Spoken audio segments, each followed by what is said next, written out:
Kabar Reskrim Polri Komjen Purnawirawan Susnodu Aji menyebut hakim yang menangani kasus pembunuhan berencana Ferdy Sambo CS telah terpancing kubu para terdakwa agar bisa segera bebas pada 9 Januari 2023 mendatang. Susnodu Aji beralasan kuasa hukum Ferdy Sambo telah memainkan waktu dengan mengulur masa persidangan hingga berjilid-jilid sampai batas penahanan maksimal dalam 90 hari. Hakim hanya berwenang menahan 30 hari, diperpanjang 60 hari menjadi 90 hari. Perkara ini masuk 10 Oktober 2022, maka 9 Januari 2023 habis. Kata Susno dalam sebuah diskusi virtual bertajuk Batal Gugat Presiden, Sambo bebas 9 Januari, Minggu 1 Januari. Padahal proses persidangan dalam kasus Sambo CS masih cukup panjang, sehingga Susno meminta para hakim tidak terpengaruh kubu Sambo CS yang mencoba mengulur waktu dalam masa persidangan. Belum lagi libur tahun baru terkejar tidak 9 Januari. Ini berarti sudah terpancing. Demikian ucap dia. Padahal kata Susno, kasus yang menjerat mantan Kepala Divisi Propam Polri ini merupakan kasus yang sangat mudah dan begitu gampang dibuktikan.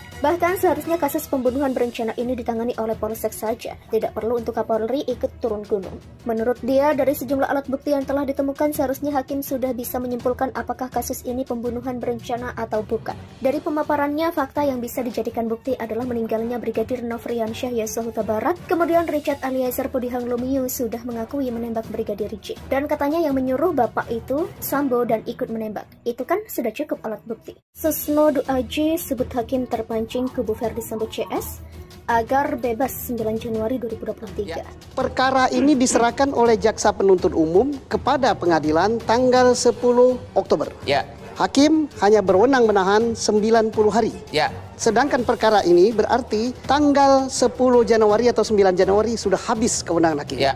Kalau ini hanya berdebat dia begitu saja, maka mau tak mau demi hukum terdakwa lima-limanya harus dibebaskan. Ya. Yang bisa menentukan adalah hakim. Bapak pribadi? Dan saya secara pribadi kalau melihat ini dari peristiwa Saguling sampai dengan peristiwa ini direncanakan. Ketika hakim majelisnya 30 hari perpanjang oleh ketua pengadilan 60 hari, nampaknya belum. Itu sekiranya itu harus dipahami dulu. Ya, sekali lagi perpanjangan yang sekarang 3 bulan udah habis atau belum? Nah, kalau belum, ya nanti hakim bisa perpanjangan. Tapi sekali lagi, kalau nanti udah mau putusan, kalau putusan biasanya hakim menjatuhkan seminggu sebelum berakhirnya masa tahanan, ya. Tapi sekali lagi kalau perhitungannya hati-hati salah menghitung ya. Jadi karena kewenangan hakim mulai menghitung itu ketika di tangan dia, maka dia berwenanglah 30 hari. Nah, selama 30 hari pemeriksaan dia 60 hari. Jadi jangan dihitung betulnya dari awal. Jika pemeriksaan ternyata belum selesai di tingkat pengadilan negeri dengan masa penahanan 90 hari tersebut, bisa dimintakan perpanjangan ke pengadilan tinggi.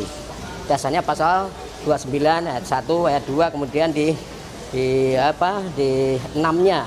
Itu total masa penahanan yang bisa diberikan oleh pengadilan tinggi itu adalah selama 60 hari. Nah, artinya apa? Setelah masa berakhirnya penahanan nanti tanggal 9 Januari oleh di pengadilan negeri, nanti pasti majelis hakim melalui ketua pengadilan negeri Jakarta Selatan akan meminta perpanjangan penahanan ke pengadilan tinggi atas dasar pasal 29 ayat 1, 2 dan ayat 6 tadi. Jadi Putri Candrawati mengaku menangis saat mendengar letusan tembakan. Putri Candrawati mengatakan alasannya menangis karena bingung atas kejadian yang baru saja terjadi sejak tanggal 7 Juli 2022.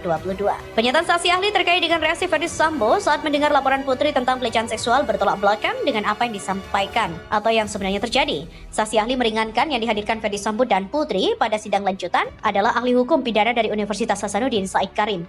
Awalnya saksi ahli ini menjelaskan perbedaan pasal 338 dan 340 pada kasus pembunuhan. Pada penjelasannya, saksi ahli menjelaskan jika pada pasal 340 atau pembunuhan berencana ada satu unsur yakni ketenangan sebelum melakukan pembunuhan. Khusus berkait kasus ini, dia katakan bahwa pasal 340 ini mensyaratkan adanya waktu dan ada ketenangan bagi pelaku untuk berpikir dengan cara bagaimana perbuatan pembunuhan itu dilakukan dan di mana dilakukan.